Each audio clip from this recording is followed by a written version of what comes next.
Tudo bom, pessoal? Primeiro é um prazer poder estar sempre tentando trazer novas ideias e conversar aí, trazer informação para todo mundo.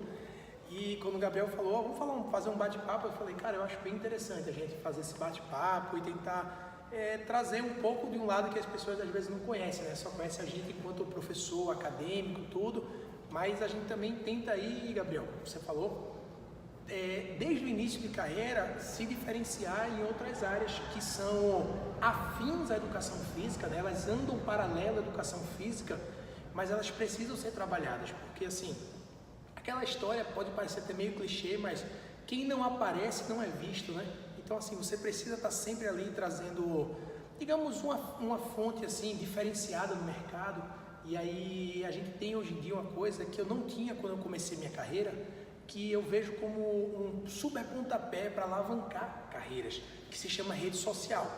Cara, quando eu fico pensando em rede social, eu lembro que era uma dificuldade para a gente se fazer conhecido, nem que fosse no cenário onde a gente atuava. Ah, eu que sou de Recife, beleza, então eu queria ser conhecido em Recife, eu queria ter muito aluno e personal em Recife, eu queria que todo mundo dissesse, pô, ligasse para mim, eu tivesse que a agenda cheia, mas não era simples. Então eu precisava muito naquela época. Você trabalhava fixo em alguma academia antes de se formar ou não? E era isso que eu ia falar.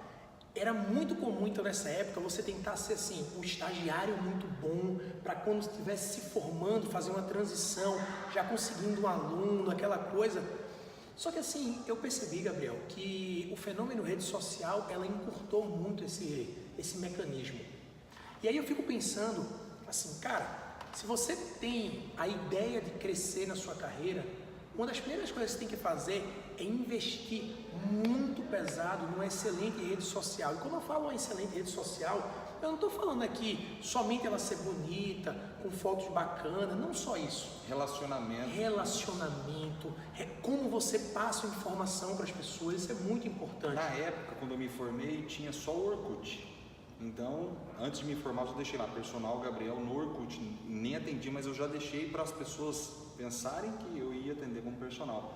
E aí veio o Facebook, só que as pessoas usavam o Facebook só para fazendinha, você lembra dessa época? Lembro. Eles só entravam na fazendinha. Aí começou o Facebook e hoje migrou muito para o Instagram, pelo menos dependendo do perfil. Né? Eu acredito que esse perfil do Instagram, ele é um perfil que mais busca o serviço da gente. Ele é um pessoal mais jovem, ele é um pessoal que tem um poder aquisitivo legal. Então assim, são pessoas que têm uma boa aproximação, um bom nível de conexão, tanto com a parte online quanto com um poder aquisitivo interessante, que dá para estar buscando um serviço de personal.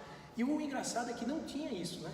Então a gente precisava muito se esforçar para aparecer. E hoje, cara, se a gente souber fazer uma coisa bacana, o nosso trabalho ele consegue se propagar. E se você estiver disposto também, as próprias ferramentas digitais formam possibilidade de você impulsionar e tudo. Então, às vezes, é um pequeno alavanco que você dá de, sei lá, 200, 300, 500 reais para tentar fazer um post rodar mais forte.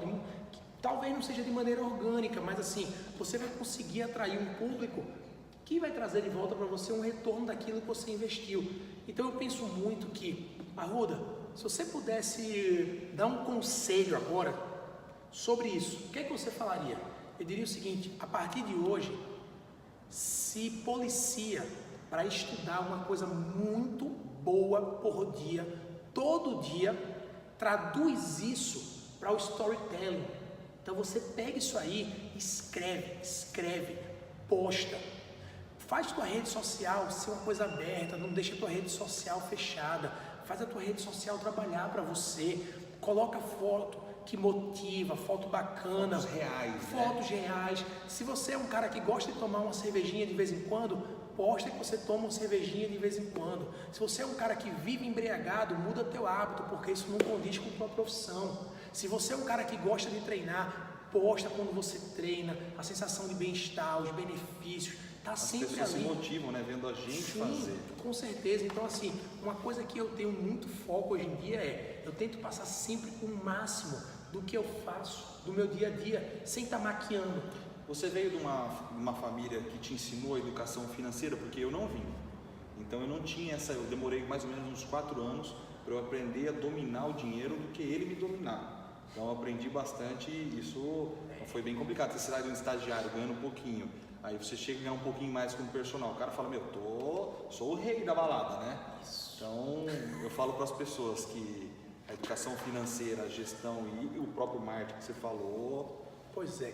divisor de água. Infelizmente, eu vim de uma família onde minha mãe separada do meu pai, e aí minha mãe, coitada, sozinha para dar conta de 3 filhos, funcionário público. Então, assim, a maior correria, e ela vivia na correria para poder segurar a onda, assim, lá em casa.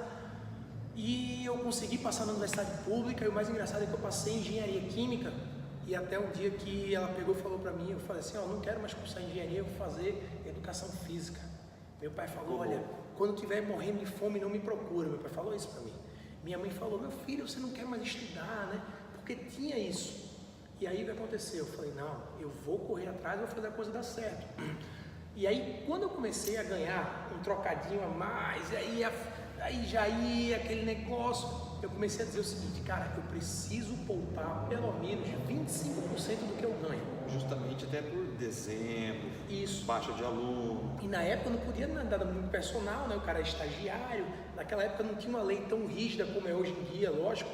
O que acontecia? O cara ganhava numa bolsa, sei lá, R$200. Eu falava, nossa, eu tenho que guardar aqui nem que seja R$50 por mês. E eu tinha aquela meta de R$50 por mês para poder me manter, para poder fazer as coisas e tal, e o restante era o que eu podia gastar. Então, assim, eu comecei a me doutrinar financeiramente.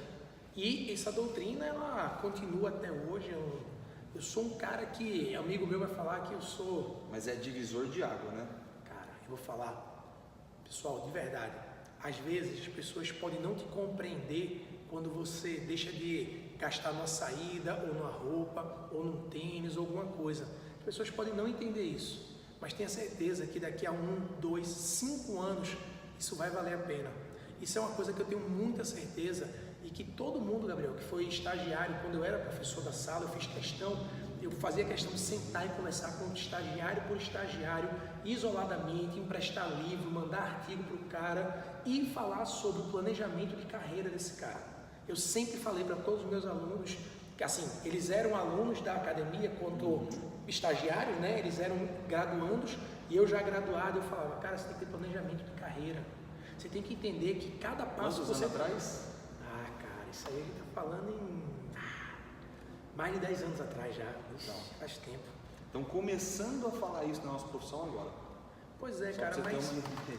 Pois é, eu fico tentando entender, e assim, eu sempre tentei fazer leituras que me abrissem a cabeça de maneira completamente diferente. E aí, eu lembro quando eu comecei a ler livro de Gustavo Cerbasi, caras assim que diziam, cara, para com essa ideia, comprar casa própria não é. Aí eu falei, nossa, que cara iconoclasta, né? Aquele cara que sai quebrando paradigma, porque a gente está acostumado a quebrar paradigma em exercício, mas tem cara que está quebrando paradigma dentro de regimes financeiros. E aí eu falei, cara, na verdade, quando a gente põe na ponta do lápis, não vale a pena isso, não vale a pena aquilo.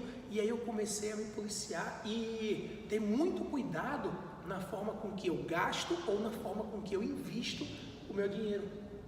Muita gente ficou sempre pensando, poxa, você, né, da minha família falando que eu era autônomo e que eu precisava fazer um carnê do FGTS, INSS e tal, e eu, por quê? Não, e você vai ter que se aposentar. Eu falei, cara, eu vou ter que passar minha vida inteira pagando isso para receber isso aqui. As pessoas estão acostumadas ainda, né, com emprego público, concurso e não depender do seu próprio esforço, né? Pois é, e aí eu coloquei para mim, cara, que eu não vou me aposentar jamais. Você vai falar, você quer trabalhar o resto da vida? Quero. Eu quero trabalhar o resto da vida. Mas para a mente. Mas sabe o que eu quero? Eu quero poder trabalhar o resto da vida no que eu gosto, por quanto tempo eu gosto, na frequência semanal, anual, da maneira que eu gosto, que mais me convier. E aí tem livros assim que eu digo, caraca, fera, como o livro lá do Tim Ferriss, que o cara fala, trabalhe 4 horas por semana, seja rico e viva onde quiser. Amarelinho e vermelhinho, né? Aí você fica pensando assim, tipo, porra, o cara pode trabalhar 4 horas por semana? Pode, mas nem sou eu que eu quero isso. Eu não quero só trabalhar 4 horas por semana, mas eu quero não ter a obrigatoriedade de ter que ir lá bater o cartão, ou então, eu preciso trabalhar de 5 da manhã até 11 da noite. Eu quero arrumar estratégias